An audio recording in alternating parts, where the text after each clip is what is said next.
All right, so we're going to get going on 3.7 here. Basically, this is about implicit differentiation. And the idea here is that we can essentially have equations that we cannot solve necessarily for y. In other words, equations that aren't functions. As you see here, there are a few examples of equations that aren't functions where if we drop a vertical line, say for example right there or right there, it's going to hit our line multiple times, these vertical lines, and same thing over here for the circles and stuff.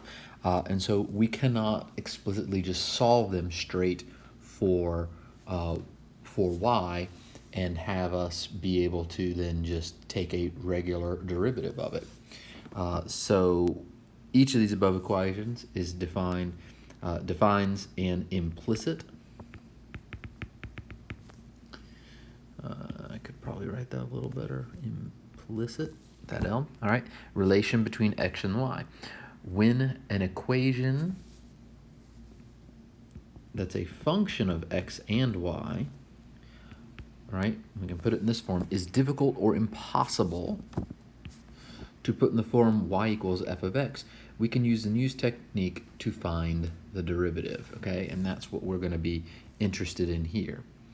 Okay, so let's take a look at this. We have this nice sideways parabola, and how would we find dy dx in this case?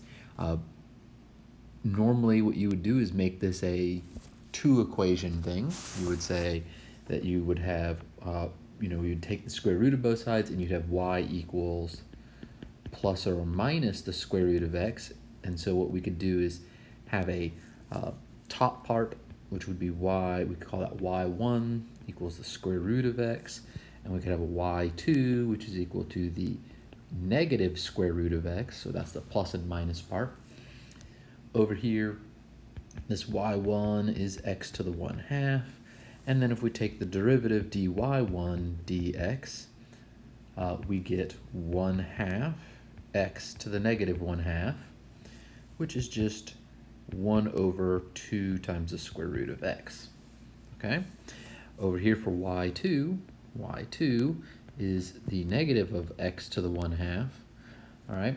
And so dy2 over dx is going to be negative 1/2 x to the negative 1/2, which is just going to be negative 1 over 2 times the square root of x. So in this case, this is not that bad. If we look over here, you can see the slopes of the lines here. We have positive slopes for these tangent lines on this upper half, and that's going to correspond to this.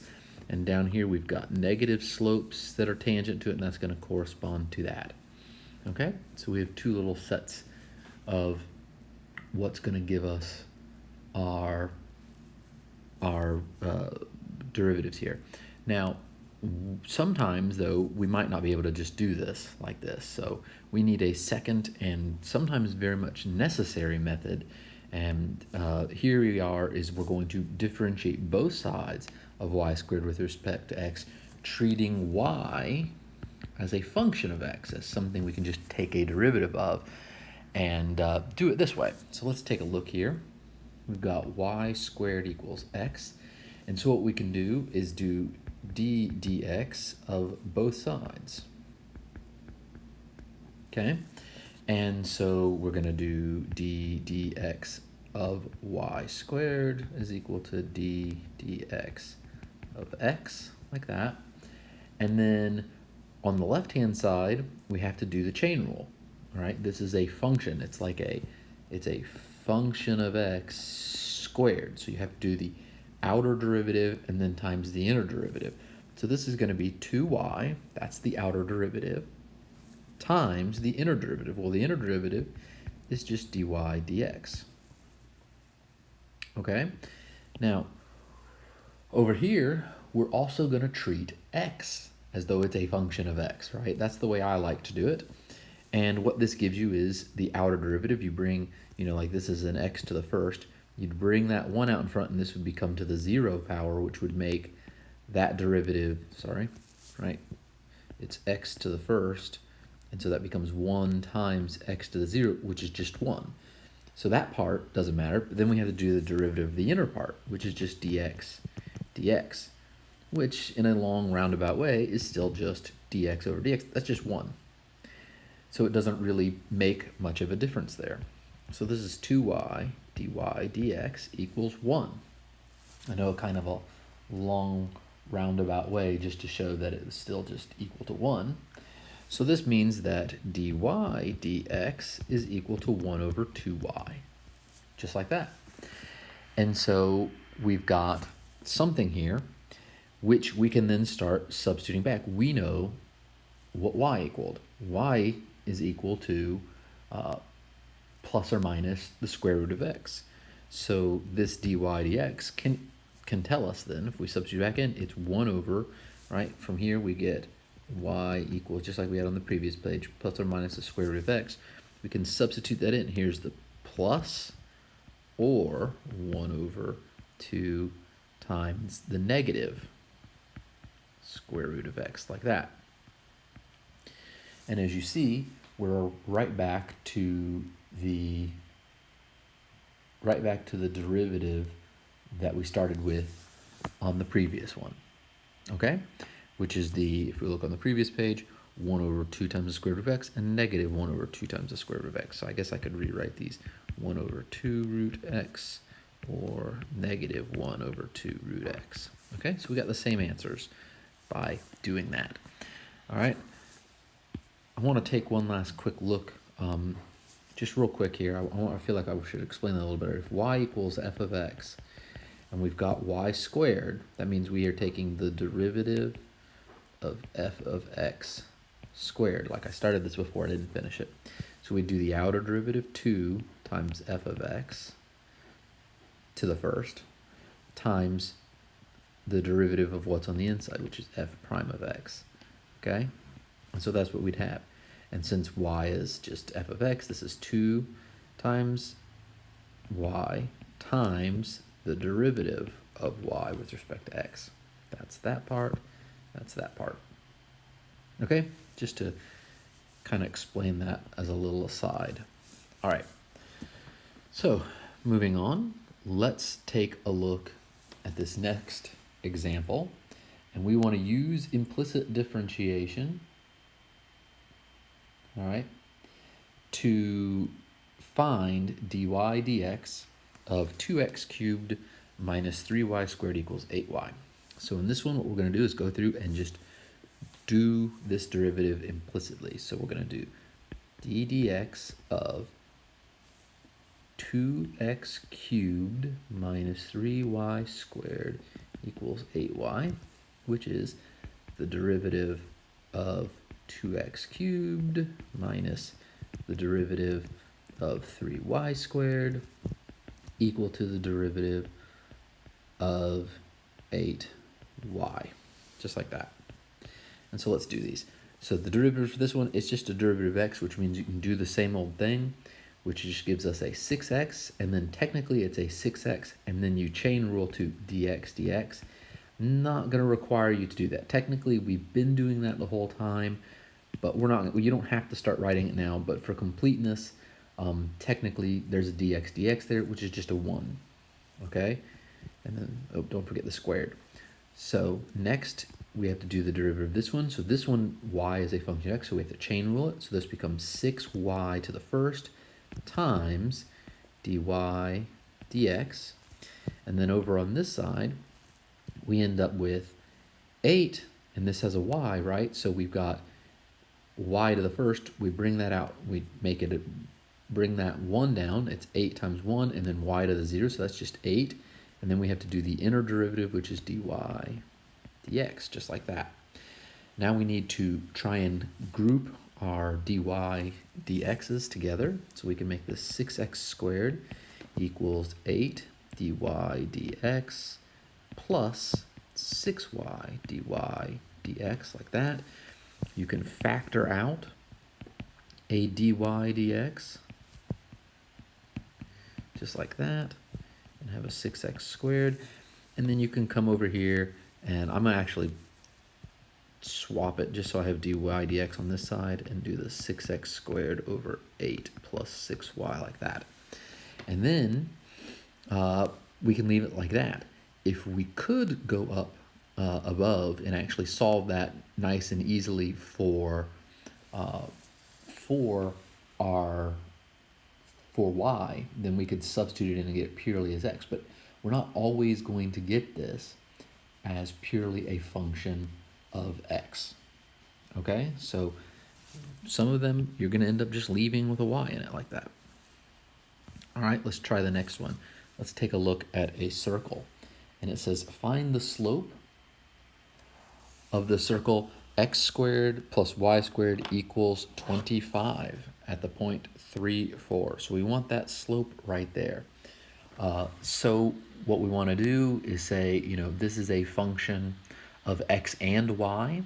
And so, we're going to want to have to do this implicitly. If you're wondering, like, maybe where you're ever going to see this, well, if you're doing chemistry, what do we have? We have like PV equals nRT, which you can solve as P equals nRT over V. Well, basically that's telling us that P is a function of N, T, and V, those variables. It's a function of those three things. And so that's kind of like that here. We have it's a function of both x and y for where we end up. So let's take a look at this. Let's do d dx of x squared plus y squared equals 25. And so we're going to just do the derivative of each part. D dx of x squared plus d dx of y squared equals d dx of 25. Okay, so we'll do each one of those derivatives. The first one is 2x, and then there's a, again, you don't have to write it if you don't want, but there's a dx that just becomes a 1, plus 2y dy dx equals, and then now we're doing the derivative of constant. That's just 0. Okay, so this is what we have. 2x dx, which is just 1, so 2x plus 2y dy dx, and then we can start to try and solve this. 2y dy dx equals negative 2x, and then we can divide both sides by 2, so we can cancel those 2's out, and we have dy dx is equal to negative x over y right there. And so we can do that. And then so dy dx is a function of x and y, which is kind of like an f prime of x, right? Of x and y. It's a function of both. Let me put it this way, not f prime. Let's do y prime of x and y. It's a function of x and y, which means if we want to find this derivative, we can do y prime, and we can plug in our 2 points, 3, negative 4, because that's right where we're trying to find the slope, right? And so what's that going to equal? It's going to be the negative of 3 over negative 4. We're plugging those 3 and negative 4 in, and this is 3/4. So that right there is what the slope will be of the tangent line at that point. Okay, so how do we do this implicit differentiation? Well, here's a little thing. Basically, just differentiate both sides of the equation with respect to x, treating y as a differentiable function of x. So you have to chain rule it, which basically is usually just find the derivative of it and then put a dy dx after it. And then collect all the dy dx terms on one side of the equation and solve for dy dx. Okay? So that's essentially the main thing we're doing here. So let's take a look at a squiggly example. So find dy dx if y squared equals x squared plus sine of xy.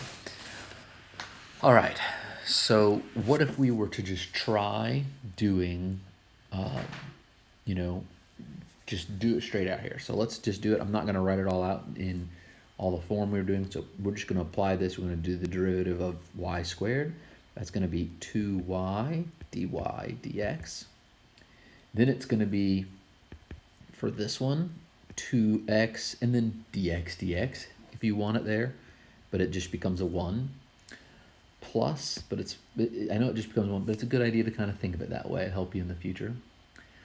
And then we have to do this next one. So we have to do the derivative of sine xy. So to do the derivative of the outer part, derivative of sine is cosine. Then we have to multiply it by the derivative of what's on the inside. All right, so the derivative of x times y, we have to product rule that. So it's the derivative of the first times the second. So the derivative of x is dx, which is just 1, times y, plus the first one, x, times the derivative of the second one. Just like that. Okay, so we're just chain ruling and product ruling and going through and doing this. So now we want to try and solve this. So what we can do is leave our 2x there, and we can distribute this. We get a plus y cosine of xy plus x cosine xy times dy dx, just like that. 2y dy dx is still over here. Now we want to group all our dy dx terms on the same side, so this will be 2y dy dx minus x cosine of xy times dy dx equals 2x plus y cosine xy, just like that. And then what we can do is factor out the dy dx, so dy dx times 2y minus x cosine xy equals 2x plus y cosine xy, just like that. And then we can divide that over, and we'll get dy dx is equal to 2x plus y cosine xy over 2y minus x cosine xy, just like that. Okay? And so then that gives us a nice good answer for this, where we've got what dy dx is. Okay?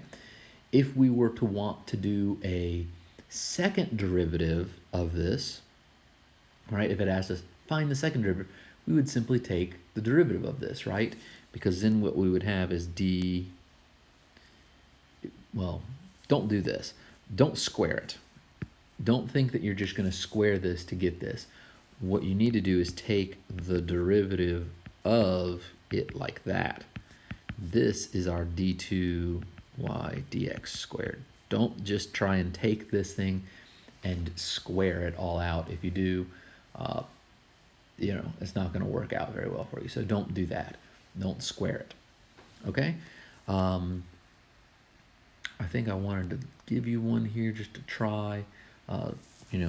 Just try real quick on your own. Try, and I'll put the answer here. But try and see if you can do dx of 3x squared plus y cubed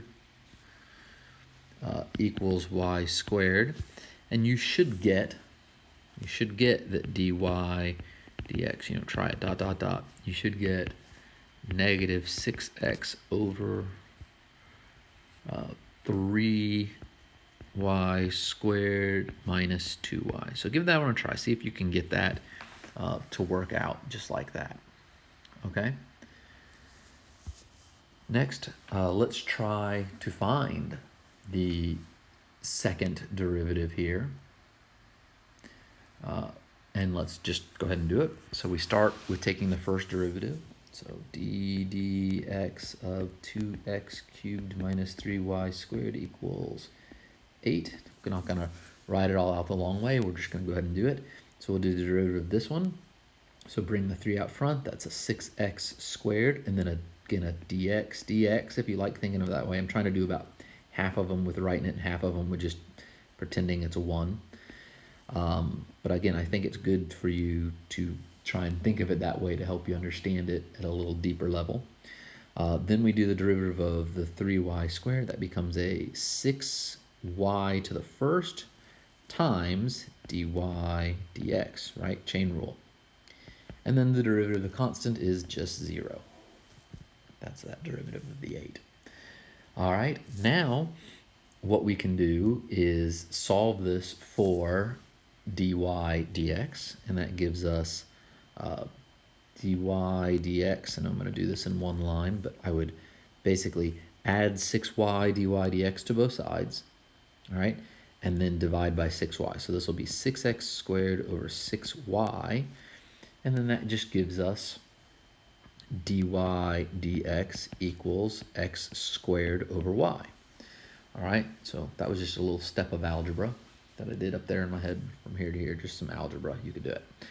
And then what we need to do to find the second derivative is take the derivative of that. And so this would be d2y dx squared equals, and then we need to do this derivative here. We have a quotient. So we'll do the quotient rule. So we have the derivative of the numerator, which is 2x dx dx, which I'm not going to write because it's just 1, times the denominator minus the numerator times the derivative of the denominator. Derivative of y is just dy dx over the denominator squared, which is a y squared. And there you go.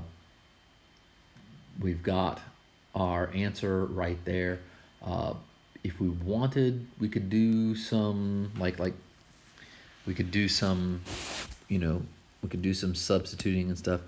We know that dy dx is x squared over xy, so this would become 2xy minus x squared. And so this dy dx we're going to replace with x squared over y. Okay? Over y squared. And if you really wanted, you could multiply the top and bottom. Multiply this by y over y. And what that's going to do is give us a 2xy squared minus, and that's going to get rid of this. This is going to give us an x to the fourth, right? But it's going to cancel out with this y right there. So we can get rid of that fraction is what we're doing. X to the fourth over y to the third. That way it'll look a little nicer. Okay, and there's your answer. There's our second derivative right there. All right, next. The normal line to a curve at a given point is the line that lies perpendicular to the tangent line to the curve at this point. This sometimes is said to be what is called orthogonal. Now, orthogonal, everything that's perpendicular is orthogonal, but not everything that is orthogonal is perpendicular. Kind of like the whole all squares are rectangles, but not all rectangles are squares, okay? So orthogonal, if something's perpendicular, you can call it orthogonal, but just because it's orthogonal doesn't mean you can always call it perpendicular. So just be careful of that as you move on. All right, and next we're going to show that this point, that the point 2, 4 lies on the curve x cubed plus y cubed minus 9xy equals 0. Then find the tangent normal to the curve at that point. So what we're just doing here is we're showing that it lies on it. So essentially, this first part, show that the point lies on the curve, right? This part is just plug it in. We're going to call that part A.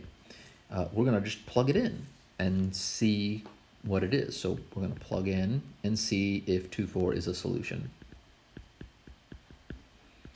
Okay, so we're going to go ahead and do that. We'll plug in 2 for x's everywhere. So this will be a 2 cubed plus 4 cubed minus 9 times 2 times 4. And if that works out to equal 0, then we'll be pretty good. So 2 cubed is 8. 4 cubed, 4 times 4 is 16. 16 times 4 is 64. And then over here, we've got 9 times 2 times 4. Probably a little easier if we do 9 times 4. 9 times 4 is 36, and then times a 2. That's going to end up equaling 72. 8 plus 64 is 72, and 36 times 2 is 72. So this will equal 0. So good, check. That works. It is a solution. So then the next part says, then find the tangent to the normal of the curve point and at that point. And so we're going to call that part B. And so part B, we have to find the tangent and normal to the curve at that point. So tangent line is going to be here, and the normal line is perpendicular to that tangent. It's perpendicular to the curve at that point. So to do this, we first need to find the slope of the tangent, and we do that by taking a derivative. So let's take the derivative of our function up here. So the derivative of x cubed is 3x squared, and then again dx, but that's just 1, plus 3y squared, and then dy dx isn't necessarily 1. So dy dx minus 9, and here we've got to do product rule because it's x times y. So we have a 9 times, and then we'll just do the x times y. We're going to get the product rule of it. Well, derivative of x is just 1. So then so that's the derivative of the first one times the second one, plus the derivative of the second one times the first one. So x times dy dx, just like that. And then it equals 0. Derivative of 0 is still 0. Okay? And then we can start to try and solve this for dy dx. We have 2 dy dx's we're going to want to keep here on this side. So this will be 3x squared plus 3y squared dy dx. So there's one where I want to keep. I want to distribute this 9 through, minus 9y minus 9x dy dx. Okay, and then I'm going to shift this and this over to the other side. So I'll have 3y squared dy dx minus 9x dy dx is equal to, and then I'm going to have 9y minus 3x squared, just like that. Factor out the dy dx, and you get 3y squared minus 9x equals 9y minus 3x squared, and then divide. Dy dx is going to equal 9y minus 3x squared over 3y squared minus 9x, just like that. Okay, and so that gives us our nice derivative. Now this derivative is a function of both x and y, and we're interested in it at the point 2, 4. So what we want, remember, this is like f prime of x, y. So what we can do is do our slope at that point, and we're going to actually just, sorry, I shouldn't have written x and y. We're going to plug in the point 2, 4. So we plug in a 4 for every y and a 2 for every x.